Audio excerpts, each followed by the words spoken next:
Hey, what's going on? Welcome to the Overtime Sports Show. I'm Tipsy. Today I got my man Rick with me. Rick, what's up? Yes, sir. How's it going? Got the boy Jason on the phone. What's going on with you, man? What's up, man? I'm doing good, man. Ready to get into the show. So we're gonna talk about Tony Romo What? You're and this killing me. contract extension he got. You got to be kidding me. I'm serious. 6 years, 108 million, What are they smoking in Dallas? I want some of that. with 55 million guaranteed. Now That's he got 55 million 55 per playoff million, win. 55 million guaranteed for a quarterback who has like one playoff win, and for all purposes he underachieves a lot. He can't handle the pressure in the late minutes of the quarter, and he's not good enough to warrant a $55 million in guarantees on a contract. It just shows you how depleted the quarterback pool is in the NFL today on that second and third tier. No Aaron Rodgers waiting in the back, in the wings. There's no. I mean, you look at what they did with the last guy that came out of Green Bay, Matt. What's his name? Matt. Yeah, Matt exactly. Flynn, Yeah, whoever. Okay, he got the big contract. Has he even seen the field? nah, No, and they talk about trading him to the Raiders. for nothing, for a bag of chips and a baby wipe. I mean, it's ridiculous, dude. That's why they had to give him the money. The same thing, Baltimore. That's why they had to pay your boy up there $100 million. There's no one else out there. I think about it. There really isn't that many people, that many good quarterbacks out there. But is it worth overpaying? I mean, they could have offered him probably 68, and he wasn't going nowhere because he's not going to get it nowhere else. But, So when them agents get in their ears, man, they start pumping them full of crap. Oh, you're this, you're that. You're of everything. Just don't get hurt next year. Trust me, there are a lot of teams out there desperate for a quarterback. You don't think Cleveland would be willing to give him some cash? Look what they but got with. I think if he wants to win, he's not going to go to Cleveland.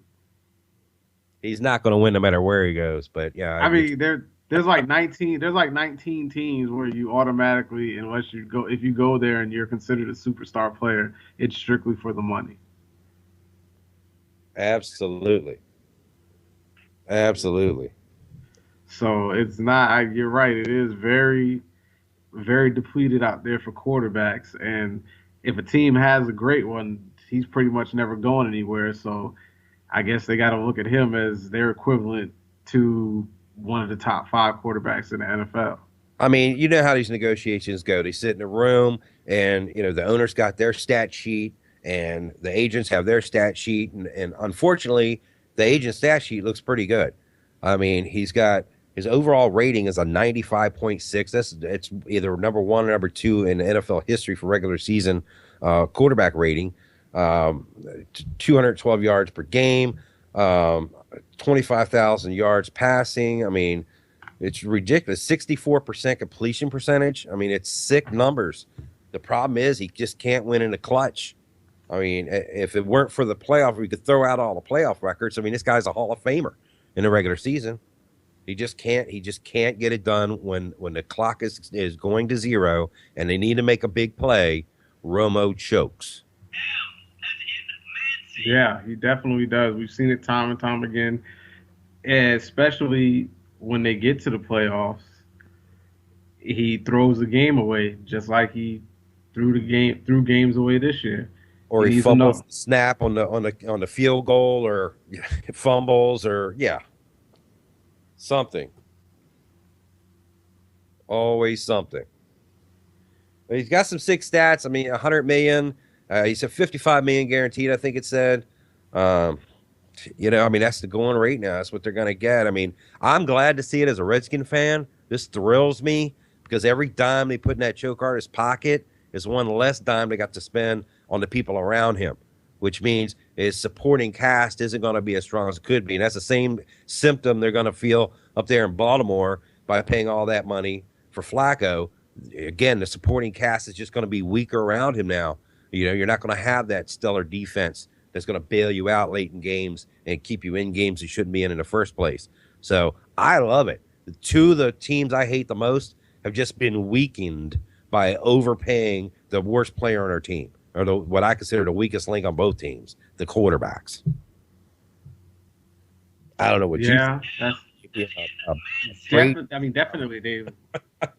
I mean, he's not even. I mean, Tony Romo is like Dallas's Carson Palmer. Like, he's just not going to get there, but he's going to get a lot of money. Carson Palmer's still collecting Cincinnati Bengals checks. You know, before he was hurt, Carson Palmer was the man. I mean, I remember. I mean, if you listen to all the NFL pundits, he's got the cannon arm. He can make decisions. He can move around in the pocket. He's this. He's that. He got hurt. He came back. He hasn't been the same since.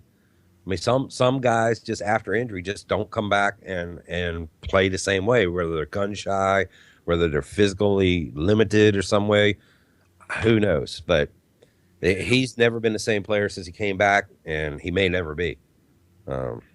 At least Romo doesn't have that. He's just never been any good. Romo hasn't been good since the beginning. I didn't even know where he came from. Just one day he was quarterbacking the Dallas Cowboys, and everybody was all excited over this guy. Well, he made some flashy scrambles in some games that didn't count early in his career, you know, and you know, they were looking at him like, you know, a poor man's Rodgers, I guess, you know what I mean? He's got some movement in the pocket. He's a little slippery, you know, his shirt tail hanging out, you know, his little freaking dimples in his chin. You know, he's great on the posters and whatever, you know. Yeah. You're talking about marketing genius you know, up there in Dallas. I mean, hey, you put this guy on a poster, you're going to sell jerseys. You know what I'm saying? So, yeah. Now, he is tough. He is tough. I'll give it to him. He's tough. Because I've seen him play through some injuries and get his ribs broken, you know what I'm saying, and be out there struggling and still try to win the game. So, I mean, he's definitely tough. And he'll definitely give it to you, you know, give you his all every time you're out there in the field. I mean, the problem is that his all just isn't good enough. Yeah, Sonny Jurgensen was a gamer too, and he would play through injury, knee sprains, arm, bro, whatever, and he didn't win anything either. I mean, he was a great guy, and I love him. He's my favorite player in the Redskins, but he just didn't win. Now, with his case, it was the supporting cast. But with Romo, he's had some of the best around him. He's had the best offensive line, arguably for about 3 or 4 years in his career. He had the best offensive line of football and could not get it done. So, you know, like, again, they had to pay him the money because there's nothing else out there. If there was, they would have gone and got it, and he would be on the market today. But unfortunately for them, we got RG3 and they didn't. They need Bo Jackson, yo. Yeah. They need Bo Jackson, yo. Bo Jackson at quarterback could lead them to a playoff victory. Hey, Vince Young's out there. Go get him. 33 mobile. No, we don't. No, they don't want to get Vince. They don't want to get Vince Young. They don't want to go beneath Tony Romo. They don't want to games. They don't want that. They don't want Vince Young there. Vince Young always looks like he doesn't get what's going on. Like he never knows he's in a football game. He's just kind of out there clueless and looking like, ooh. Yeah. So you got some dog. Who let the dogs over there? Holy crap! They were agreeing with me. That's it. They're gonna bite his. They were my team. That was my entourage. Your entourage. I'm not coming to your house for the spring party. Let me know that I'm speaking the truth. I love it. Yeah, I don't know, man. Like I said, so the quarterbacks they're getting paid because the market's soft. I mean, what are you gonna go? What's the number one prospect this year? Geno? What's his name? Smith. Yeah, Geno Smith. I mean, seriously, that's your number one. He might. I mean, if they say if the Raiders might grab him at 3, I mean, yeah.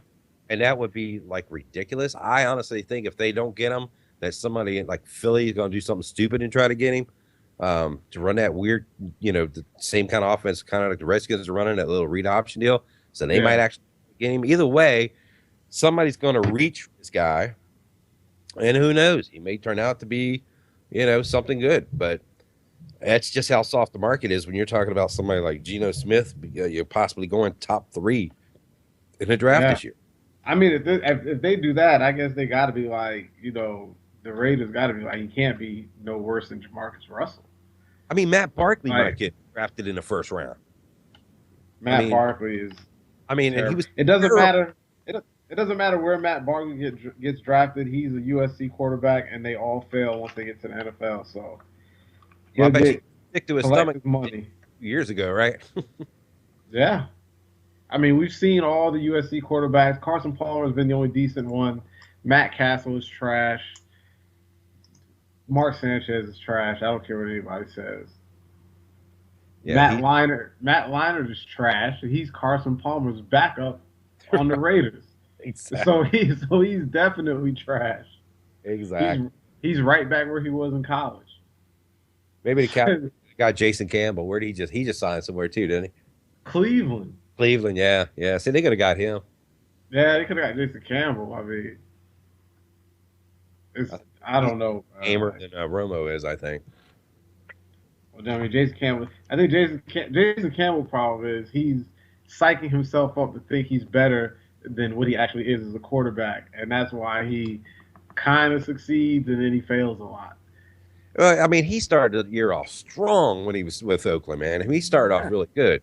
But he got hurt. I mean, he got hurt, so that's one thing. In that season when he was with Oakland, he got hurt and he couldn't play no more. So I give him a pass on that. But all those years with the Bears and everything else, it's just like once he started playing good and the team was doing a little good, he started to feel himself too much and he started thinking that he could do things that he really couldn't do, and then that's when everything started to go bad for him. Yeah. Well, look, this is what I'm saying. Romo was over. I love it. Really beaming. And being an NFC East Redskin fan, they should have paid him $200 million.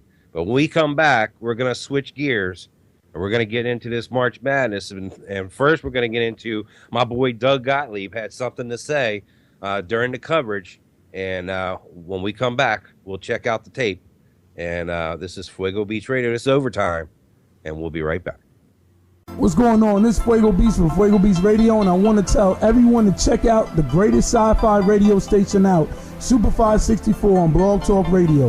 They have the best topics, including sci-fi films, comic books, video games, and they even have a featured artist segment for musicians weekly. So if you have an obsession with sci-fi films, music, or video games like me, then this is the station for you.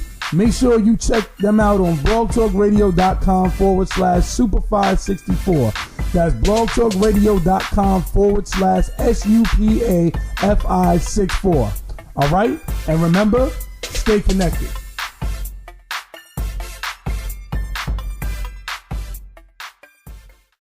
Log in, FuegoBeats.com, YouTube, Mr. Fuego Beats. Welcome back to the Overtime Sports Radio Show. As this is Tipsy, and I got my man Rick on the line. Rick. Yes, sir. And I got my man Jason on the line. Jason, what's up? What's going on, man? Not much, man. Getting ready to get back into the show. So before we left, we were discussing something about Doug Gottlieb. He had an interesting, I guess you want to say, rant or quote on the March Madness halftime show. So we're going to take a listen to that, and then we're going to get into it and get the thoughts on what he said. Into the crop. I don't know why you guys asked me. I'm just here to bring diversity to this set here. Give the kind of perspective on things from the point guard position. No. Okay, just checking. Marquette, Miami. How about you guys? No, I'm just checking, man. I'm just checking. You jumped right into it. You swimming hard. Okay. Upstream, I might add. Trust me, we'll get you back before the end of the night. So Man, and when you watch that when you see the video to that, you can see just how uncomfortable everybody was on the set. I mean, at one point, I think it was Kenny Smith on the side. He just completely turned away, like there was a producer in his ear pretending like somebody was talking to him. He didn't even want to look him in the face. Everybody, it was like you could see them all just kind of move a little away from him, like Moses parting the Red Sea. I mean, I get it. He was just trying to, make things a little lighter and try to, bring his way into the conversation there. But he's not supposed to be the comic relief. That's Charles Barkley's job. He's supposed to be the analyst, the I guess the guru on set, as it were, on the college basketball. And he just stepped in a big pile of crap. And Twitter exploded, Facebook exploded. And for a little while there, he was the most hated man in sports. I don't know. I as a white guy, it made me uncomfortable. It made us look stupid. I don't know. And he should have just, gone in and just, said what's up to the crew, gone and done his job, what he was supposed to do. What do you guys think? I was uncomfortable watching it for him. Well, having heard it just for the first time now and not really seeing it on TV or anything, I could feel like, even just listening to it, I could feel like that the rest of everybody else was just completely silent, and it felt like they were in shock as to what he was saying. I couldn't figure out the point he was trying to make, and he was trying to, justify what he was trying to say, but then to say you're giving a white guy's perspective is just kind of one of those moments where you're just like, you're not sure how to really feel about it. And, I can't really tell what type of context he was saying it in, but it just seems like it's one of those things that you probably shouldn't say out loud on the radio, on TV. What do you think, Jason? I personally think, like a lot of stuff, I think it's being blown out of proportion, man. It was a bad joke. It was a bad. Doug Gottlieb is a cornball to begin with, so I mean, it doesn't really. I wasn't really surprised that he said something. He's never said something that dumb before, but I don't know, man. I'm at the point where, like, you got so many people. You say one thing nowadays, and they're like crucified for it. So I'm like on the other end. I mean, it was an awkward situation, but I just don't. I think that people forget about this next week. Someone else will say something stupid, and they'll have the other. But Doug Gottlieb, if you listen to him long enough, he always sticking his foot in his mouth. He's just never done it to that degree. But I think it was just a case of just a bad joke. But I mean, I don't look at him any different. I always thought he was, corny to begin with. Well, I'll tell you what, it sure divided people into two different camps. Barkley came out later in that same show and acknowledged the fact that, it drew a lot of attention on Twitter and Facebook, and he basically called for everybody to just calm down. I think he said that, it was no big deal. No one on that set took any offense to it. Basically, right. Hey, if it didn't bother us, it shouldn't bother you, so just pipe down and relax. But right. Then Mark May, former Redskin offensive lineman, said he should be canned.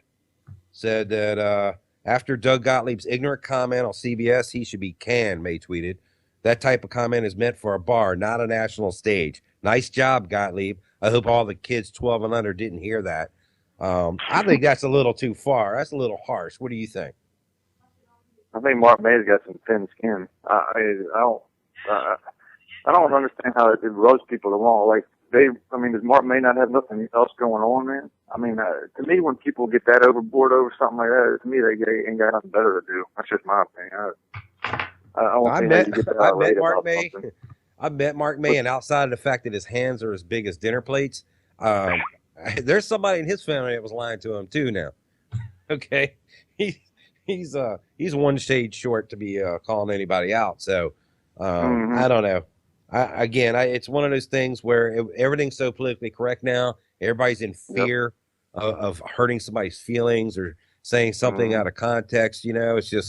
It's a little maddening. I mean, you can't even really talk and have a conversation anymore. You're always worried who's going to overhear you, who's got the microphone on. I mean, it's a little insane for me. I agree. Seen that yet? I think we lost Tipsy. All right. Well, the technical troubles continue. But like I said, it's one of those things where this politically correctness has gone a little too far now. And I think you're right. I don't think May does have anything else going on. No, I mean, my whole thing is it's like the freedom of speech is almost being taken away. I mean, the guy said he apologized. I think right after he said it, I'm pretty sure he apologized. And you made a good point. If the guys on set didn't take it personally or nothing, then no one else should. Yeah, I agree. I mean, he was right there in the middle of them. You know, and I'm sure he's known them all for a very long time. And right. I mean, Charles Barkley is the most outspoken person on the planet, probably. If anybody was going to have a problem with it, he definitely would have said it. You know, he's not afraid to speak out. So, but I've heard Barkley say way worse than that, and no one ever jumps down his throat because they're just used to. If he said something, it'd be like, oh, that's just Charles. Right. Exactly. It's that double standard almost. Yeah, we could get into that a little bit more, but I'll tell you what we're going to do. Let's go ahead and talk tourney time, baby. The brackets are thinning out. The cream is rising to the crop in some cases. In other cases, the cream sunk to the bottom. Right now in the Midwest region, you've got Louisville, Oregon, Michigan State, and Duke. I only see one number one seed there, Louisville on that side. And Duke, number 1 and number 2. Michigan State, 3, okay. But Oregon, number 12. Pretty wild seeing them come up there in the Midwest. The Eastern region, we've got Syracuse and Marquette. How about Marquette coming up there? I mean, number 3, you know, but Miami was riding that high. Your boy coming, who's that? The coach from Miami. Jim Larinaga. Right. Coming in there from his George Mason run, gets a nice gig in Miami, and almost did it, but comes up a little short. And then Indiana, who I had picked on last week's show to win the whole thing, getting punked by Syracuse, the Orange Men. Yeah, I had Miami winning the whole thing, so yesterday my bracket got shut. Wow. No way. And in the South, what do we got? Kansas, Michigan, Florida, and Florida Gulf Coast is still riding it, still coming through. They got a date with Florida. Nice deal. By the time this airs, they'll probably be playing or close to playing. Still got the number 1 Kansas out there. Not bad. And then we got Wichita State and Ohio State. Wow. Boy, that makes you wonder some of these brackets and the seedings. I mean, now Gonzaga was the Cinderella story, 3 or 4 years ago, whatever, 5 years when they made their run. Right. Then they kept pushing them into, across the country to play in the tournament, knocking them down, number 2, 3 seed. They finally give them a number 1 seed, and they let them play close to home, staying in the Western region.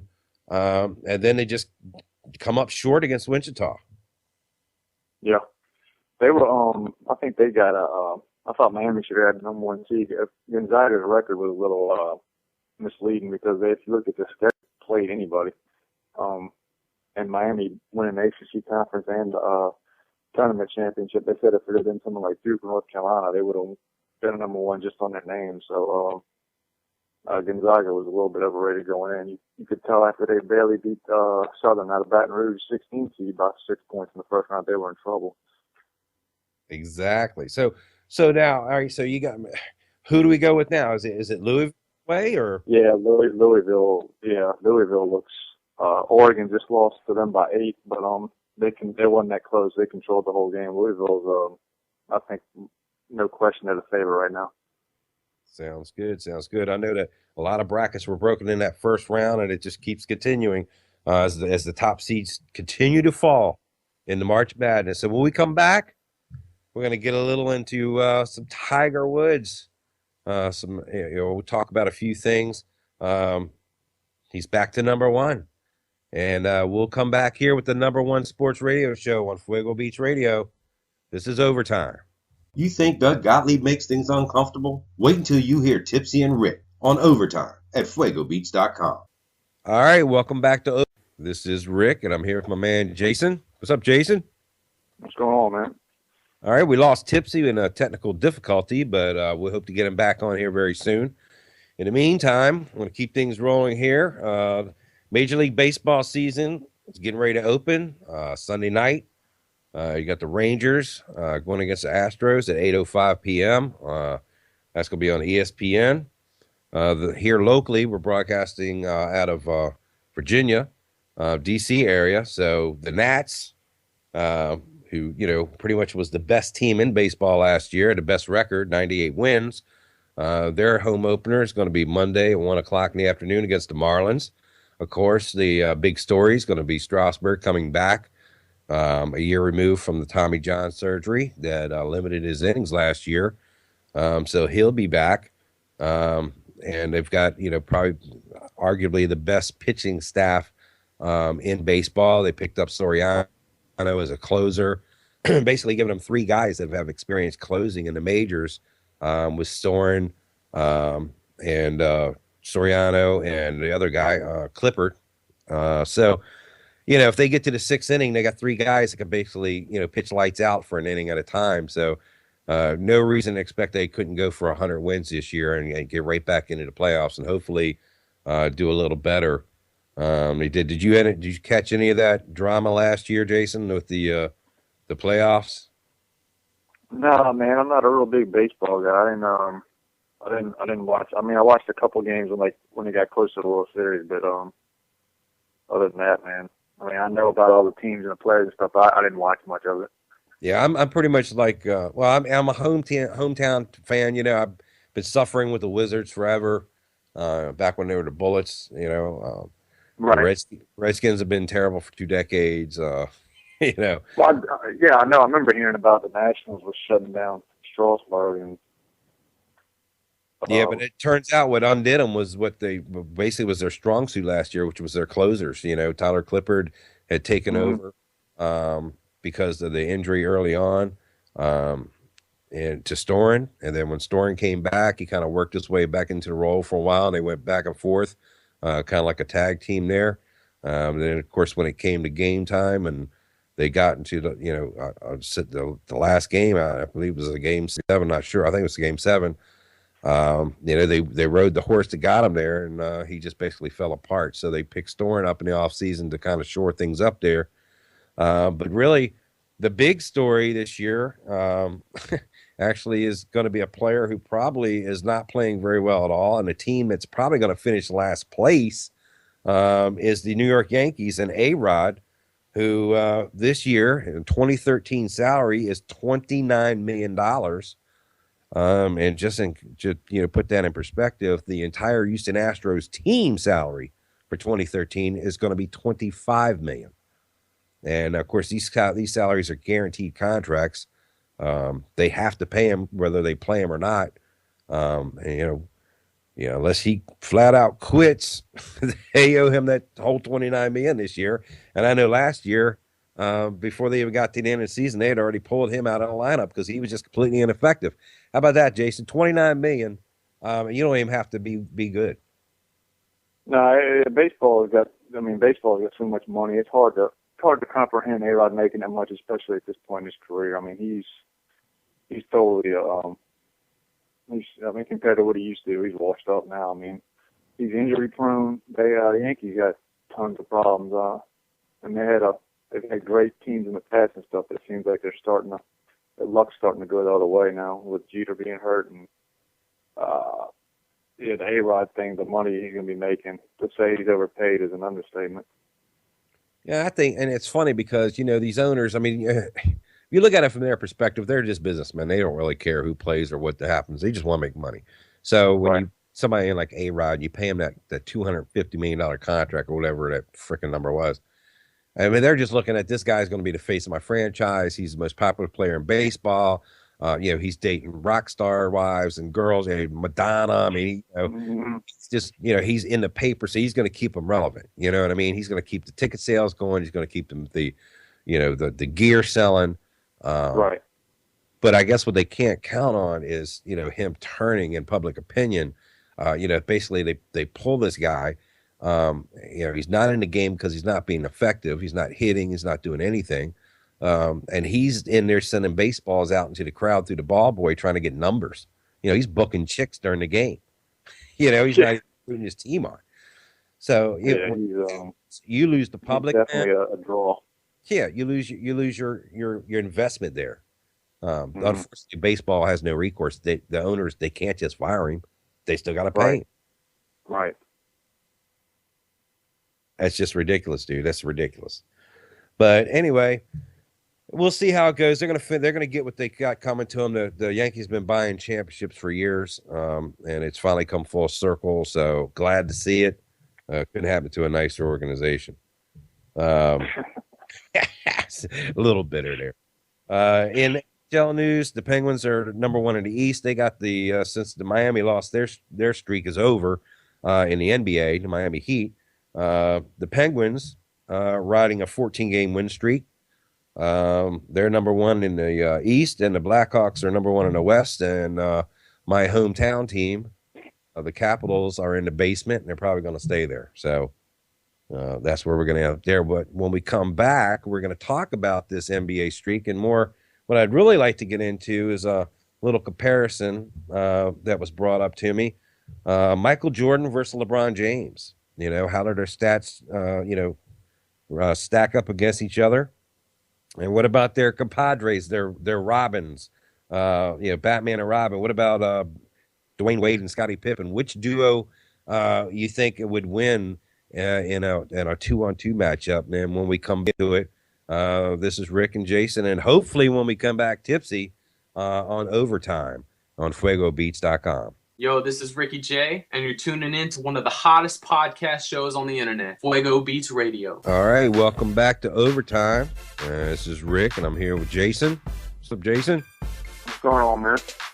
All right, when we left, we were talking about the streak being over in Miami, and with LeBron James and gang now just basically setting their sights on readying themselves for the playoffs. I'm sure we're going to see a whole lot of different combinations on the floor now. As we get closer to the end of the season, we're going to see a lot of players that aren't typically getting a lot of minutes out there on the floor. But what I do want to talk about, I was approached with this topic a couple days ago, and I, decided to do a little research on it. LeBron versus Mike. Now, obviously, I think, you could. Some of you out there are going to say, well, why aren't we bringing the man from the left coast into the conversation? You know what I'm talking about? What's his name there, Jason? Kobe Bryant. Is that his name? Oh yeah, Kobe Bryant. The Lakers right now, they're not really making a lot of noise. LeBron James and crew, they're almost a shoe-in. Most people are already ready to etch their name on a trophy, for the championship this year. We'll see what happens there, but in the meantime, there was a lot of talk. Anytime the championship, season comes around, the playoffs come around, you're going to hear a lot of LeBron James, who's the best of all time talk. Sir King James, Michael Jordan, Kobe Bryant, whatever. So I decided to, just look up a little bit of stats here and try to put things in perspective, and I want to get your take on this, Jason. You're probably a little bigger basketball fan than I am. Obviously, I've had absolutely nothing to root for here in DC for a long time where that's concerned. But don't rub it in now. Come on. But just going through some of the stats here. Okay, Michael Jordan, 6 NBA championships, Defensive Player of the Year in '88, 9-time All-Defensive First Team, 14-time All-Star, 3-time All-Star MVP, 2-time Olympic gold medalist, 10-time All-NBA First Team. He averaged 30 points a game, 6.2 rebounds per game, and basically 83.5% from the field.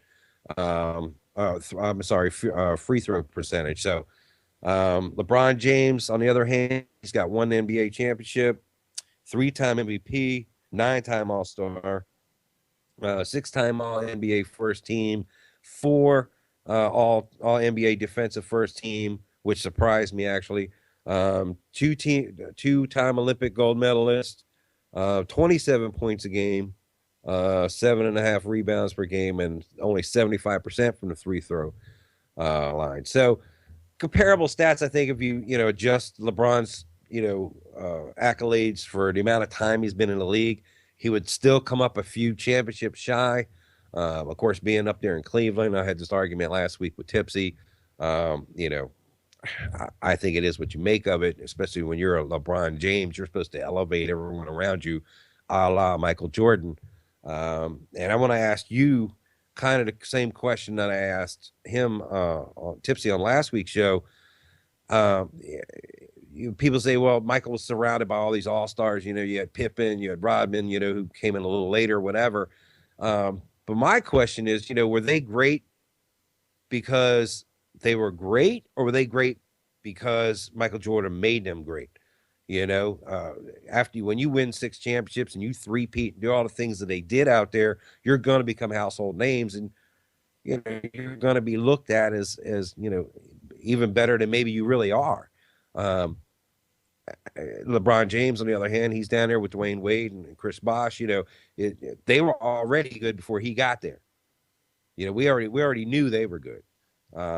So the question I have for you is, is it Michael Jordan made those players around him better, or were they just good and he came in and was that final piece and moved them up, into, championship, caliber teams? I mean, what do you think? Rodman was already a good player. We put it out the Pistons without Jordan, and Pippen, you could have made the case until Jordan retired the first time. In the 2 years he was off, Pippen was one of the best players in the league. So I think Rodman and Pippen were already good players.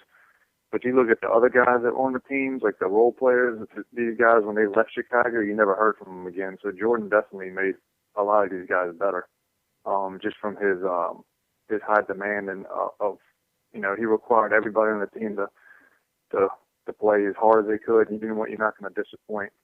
Michael Jordan, you're not going to give less than 100% effort. He was as cutthroat as they come, and I mean that as a compliment. He was as competitive as any athlete probably in the history of sports. So Pippen and Rodman were already very good players, and Joe, I think playing with Jordan though, it elevated him, no question, because Jordan's going to attract so much attention from defenses. But there's never been a player in any sport, and especially basketball, because basketball is mainly driven by the stars. No players ever won a championship by themselves. I mean, it's impossible.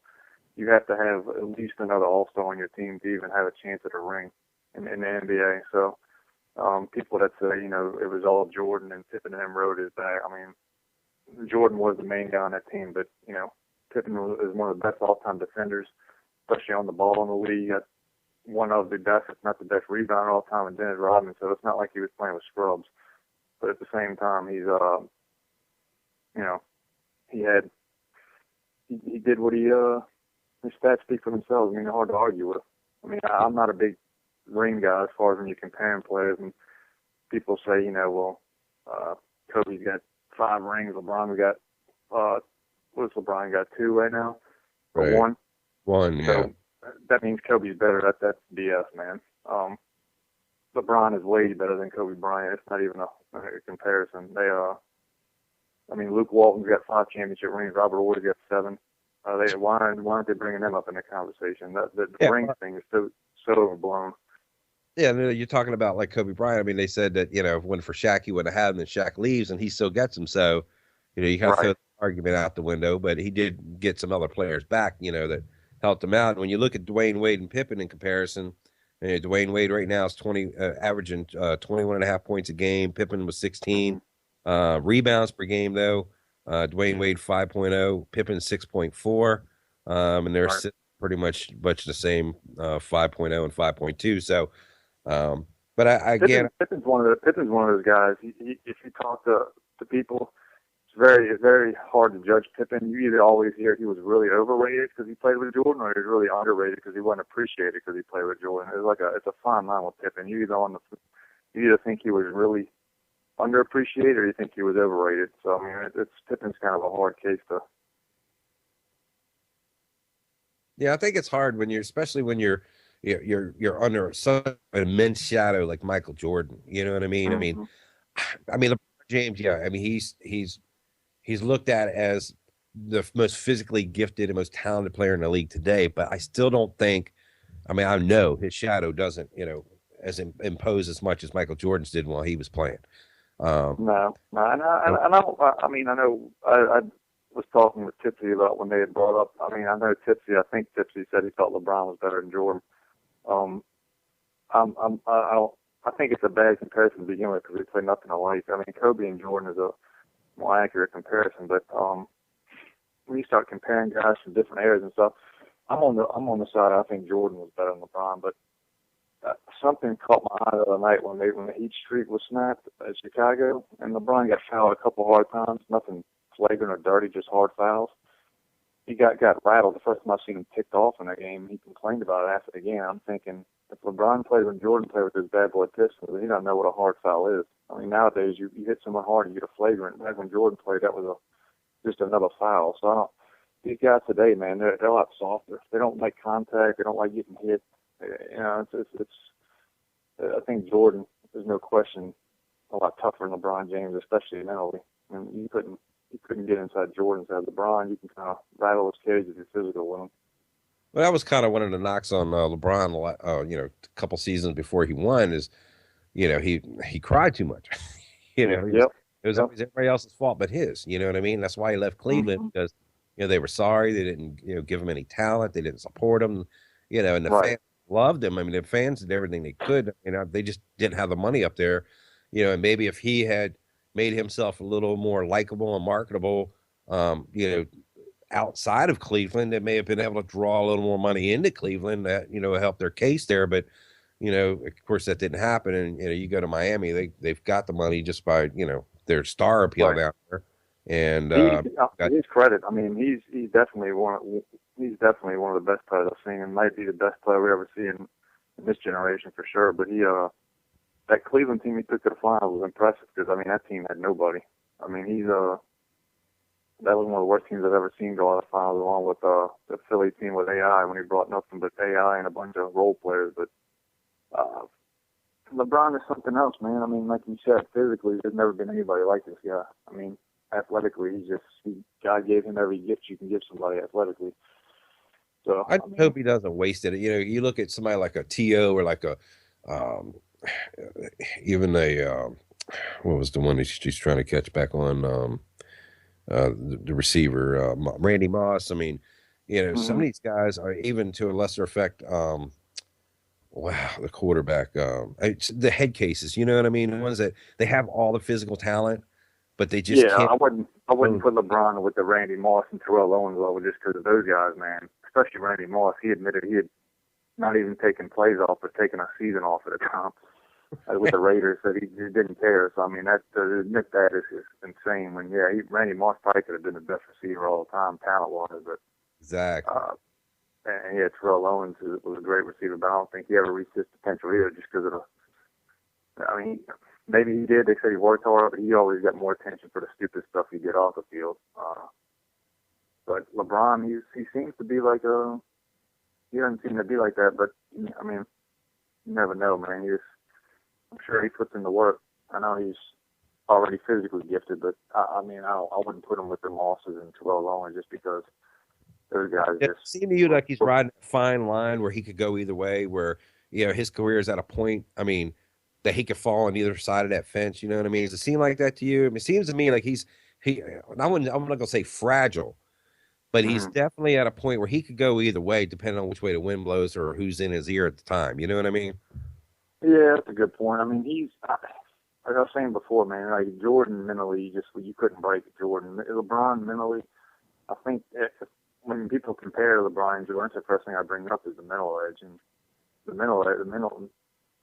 the great players have that mental capacity to get through anything. And LeBron, to me, when things don't go his way, he doesn't seem like he's the mentally strongest person. I think they say LeBron's got no weaknesses. I think that is a weakness with him. I think he's not mentally tough. I mean, like with the Chicago thing the other night, he got fouled hard a couple of times, and he was, started touting to the refs after the game. He's talking about he's tired of getting, not getting calls. I mean, when you're 260 pounds and you come through the lane, you can't expect someone to give you a love tap.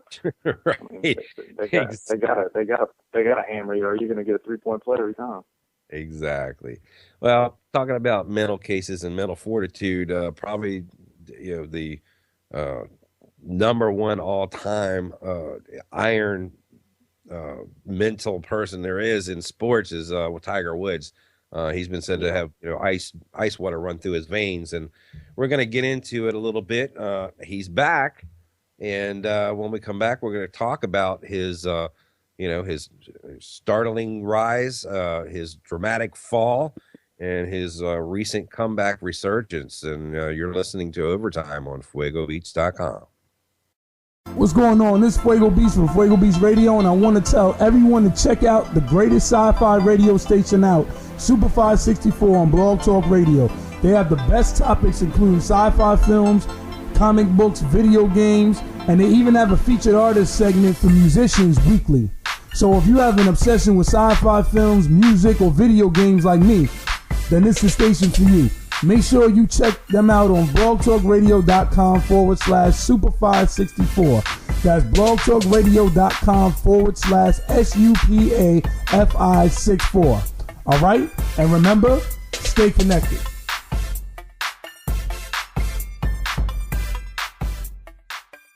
Hey, it's Tiger. I need you to do me a huge favor. Can you please take your name off your phone? My wife went through my phone and maybe calling you. So if you can, please take your name off that and just have it as a number on the voicemail. Just have it as your telephone number. Okay, you gotta do this for me. Huge, quickly. All right, bye. Quickly. That was December 2nd, 2009. That was released. Of course, that was Tiger Woods leaving a message to one of his girls, one of his, what turns out to be many girls. That was Jamie Grubbs. Apparently, Elon had found his alternative phone, what I like to affectionately call his hoe phone, and Tiger got nervous. Of course, the story was actually getting ready to run just prior to that. The National Enquirer had leaked that it planned for a December 7th issue, talking about how Tiger had cheated on his wife, actually with Rachel Yucatel. Of course, somehow it all got back to Elon. And then, of course, on November 27th, Tiger crashes his Escalade into a fire hydrant out in front of his Isleworth home. And, of course, Elon went nuts with the 9-iron. And Tiger, put out a release saying this situation is my fault. It's obviously embarrassing to my family and me. I'm human and not perfect, and I will certainly make sure this doesn't happen again. Of course, that was probably the low point in his career after winning several majors, being the youngest to win a major and by the highest margin and so. But the reason it's news today is because Tiger's back. He's number one in the world again. And he's actually on fire. This is Rick, and I'm talking with Jason. We lost Tipsy. I don't know if he's coming back, Jason. Yeah, I know, man. I don't know what happened. He apparently got the virus in his computer, and he's out. So, Tiger again, won again. He's got 77 career wins. He's within 5 of Norm Snead for number one overall. He just actually tied his own record of 8 wins at a single golf course. And he matched Sam Snead, who was the only other golfer with that record. And his 8 wins came at Torrey Pines, which includes a U.S. Open. He's got 77 career wins. And he's on fire. He seems his putter is golden now. Apparently he's got his mental game back. And some are going to attribute that to his latest squeeze, but I don't know. What do you think, Jason? Is he back? Is this going to continue on now? I don't know if he's back. I mean, I'm not ready to say that yet.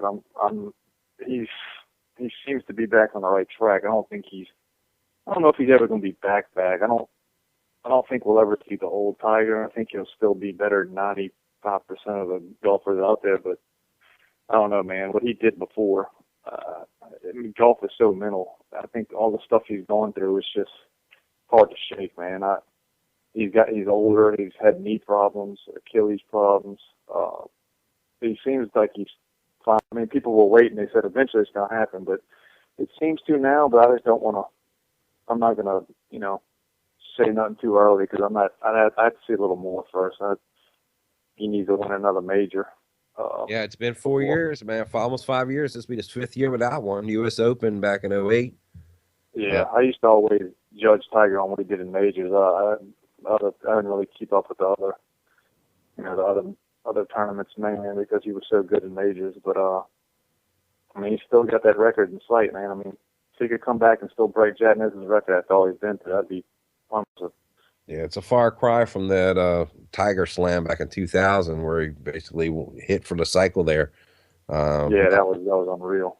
Not all in the same year, but the four consecutive. Right. But yeah, it's crazy. And again, we're talking about the mental thing. It's they say physical sports is all physical, but it's 10% physical, 90% mental. You could have all the gifts in the world, but if you can't keep your head together, it really doesn't matter. Yeah, and golf is the best case for what you just said. The golf, I think, by far than any other sport, is more mental than anything. You have no teammates to blame; it's just you. I mean, golf is a different animal, man. Well, I always blame the groundskeeper when I shank it because I don't think the tee boxes are level. But that's just me. Yeah, well, you got more patience than I do because I tried to go out there one time and I quit halfway through. I couldn't take it. I didn't have the patience for it. You didn't have the right brand of beer, my friend. See, you need to have the right brand of beer, and it's all good after about the 4th hole. Of course, a little Bailey's in the coffee when you first get there, that doesn't hurt either. So, yeah, Tiger's back on top, number 1 in the world. Of course, another side note, he had sent a tweet out or a text message, I believe, to Rory McIlroy, who at one point held the number 1 spot. And I had it here a minute ago, but it was something to the effect of get your finger out of your ass and start playing better or something to that effect, just kind of tweaking him a little bit. So, apparently he's starting to loosen up a little too, which is nice to see because Tiger's always been pretty much a robot since he came out. But yeah, I think it's good. The guy's personal life, I like sports. I like phenoms. I like, running the table. I like legacies. I like, I like the, teams that can run the table year after year after year, dynasties. I like that kind of thing. I think it makes it interesting. You learn a lot more about the players and the athletes on those teams. Being able to do it year after year, I think is kind of special. So, barring, obviously I don't agree with his personal, choices in life, but that's none of my business. I just like the golfer. Yeah, he's like you said, man. It's nice to see him kind of let loose for a change because he seems to be so, so corporate and so trying to please everybody, be politically correct and all that. But he's gone through enough now where he should just kind of let it go, man, and try to just be his own person. Don't worry about what. I mean, everyone's already going to have their opinion on him, and some people are never going to let go what he did off the course. I mean, he should just worry about golf in his own life and forget about what everyone else is thinking about or thinks about him. Yeah, and I like the fact that his image is lighting up too. I don't know if you've seen the new commercial. I saw it. Yeah, for Arnold Palmer. I think it was great. I just like seeing him just take a lighter attitude towards everything. You know what I mean? Hopefully now that after all this has happened, he's kind of got a new lease on life, and he's got to realize that life is way too short to go through it hating everybody. You know what I'm saying? Exactly. So when we come back, there's one other article I saw in here. Actually, ESPN Sports Nation has got a thing up. They're doing the, I guess, a mock vote for the Madden cover. They're down to 16, and what I'm going to do when I come back, I want to get, Jason, I want to get your take. We're going to go through real quickly. I want this to be like kind of like a psychiatrist. You're sitting on the couch. I'm going to give you 2 names. You give me the first one that comes through your head, and we're going to see who we end up with on the cover based off the players that are left in this thing here. And see where we end up. And again, you're listening to Rick, and this is Jason. And we lost Tipsy out there somewhere. Tipsy, where are you, buddy? But we'll be back. This is Overtime on Fuego Beach Radio.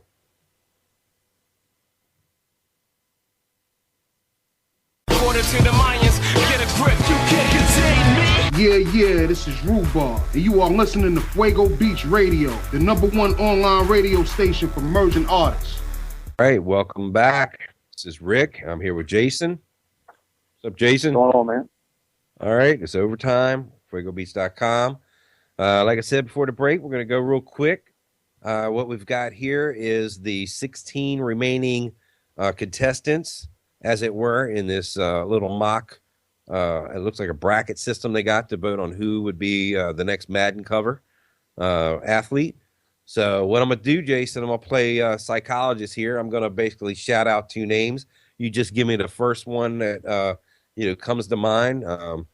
If you have a reason why, that's great. But we're going to do so. I'm just going to go in here and I'm going to try to keep track of these as we go down. And then we'll see who we end up putting on the cover. How about that? Sounds good, man. All right. So right off the bat, Joe Montana and Dan Marino.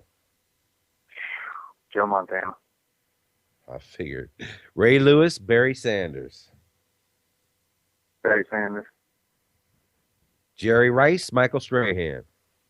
Jerry Rice. Deion Sanders, Troy Aikman, 2 teammates. Deion. Thank you. I can't stand either one of them. Surprise, Colin Kaepernick or Arian Foster. Oh, say I get it. It's old school versus new school. Sorry, I left that out there.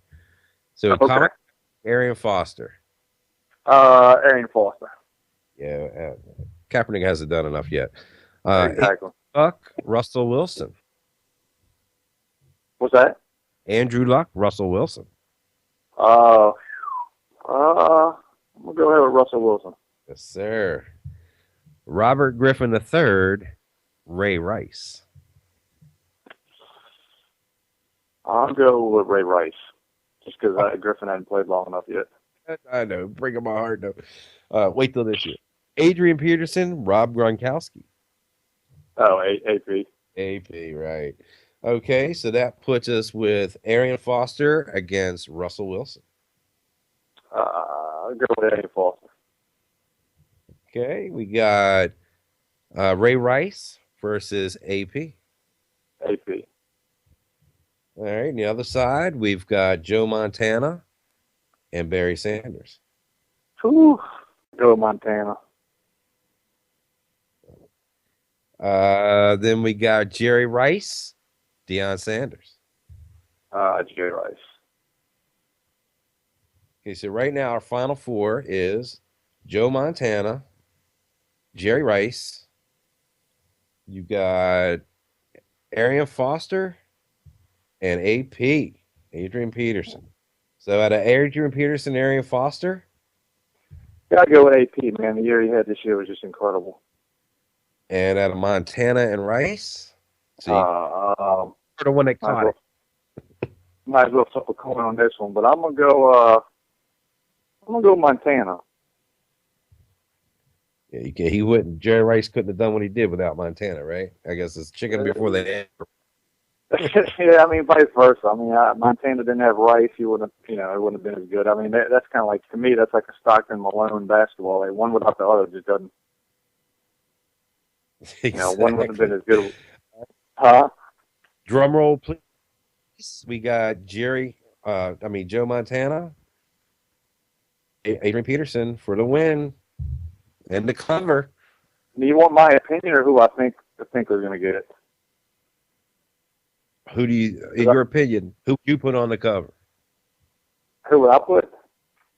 Adrian Peterson or Montana? I'm an old school guy, man, so I'm going to pick Montana.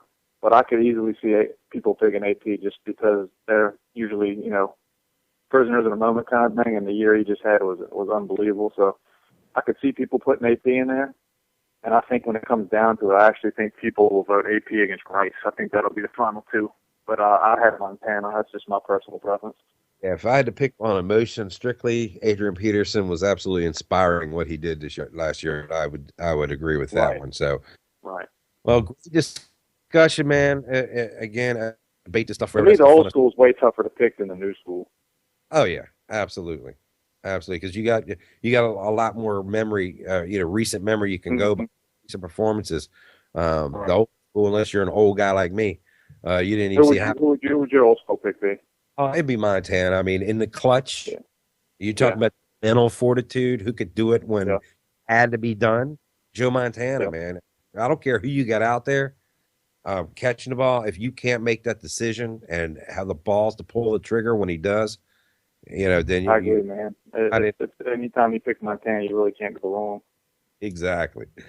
Well, it's been a blast, man. I'm glad you got on this week, and look forward to doing this again.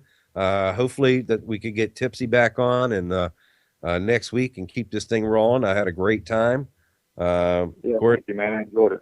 Absolutely. My name is Rick, and you can catch me on justmantalk.com and on Twitter @justmantalk. And Jason, go ahead. I just wanted to shout out PeteMavericks.com, the website we have. Just got shirts, DVDs, basketball, stuff like that, if anybody wants to check it out. Awesome. And, of course, we're broadcasting on Fuego Beach Radio on FuegoBeach.com. Shout out to our supporters there, JSNLonline.com and Superfly64.com.